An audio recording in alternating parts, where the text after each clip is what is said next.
Well, CFS-ME has a whole raft of symptoms associated with it, but there are certain core symptoms which are part of the definition, and the core symptoms really are profound mental and physical fatigue, disproportionate to the effort involved, that's long-lasting and not relieved by rest.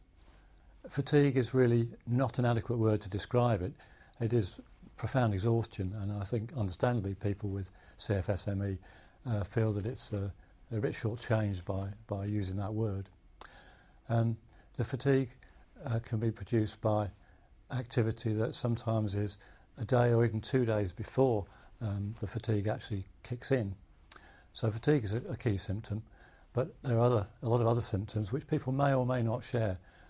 Some people have the symptoms, some don't, and strangely enough, sometimes people gain symptoms and then maybe lose some later.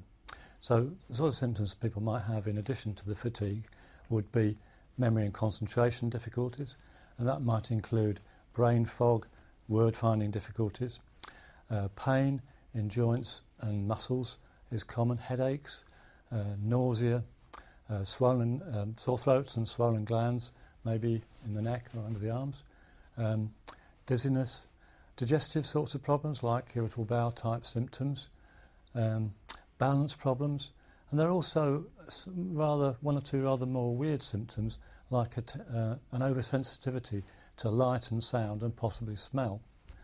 So there is a wide variety of symptoms.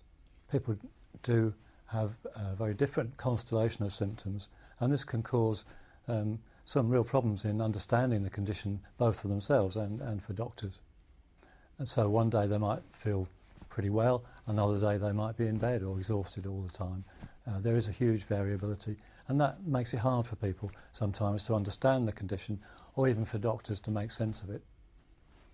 Sod's law is universal, so it's quite possible, sadly, to have CFS-ME and some other illness. So it's really important to identify every symptom you have and ask the question, can this be explained by CFS-ME, or is it something else that needs looking into and maybe treating? And I think that there is a good rule of thumb that if the symptom that you're experiencing is a symptom which is common in chronic fatigue syndrome and varies along with the other symptoms of chronic fatigue that you experience, then it's very likely to be just that.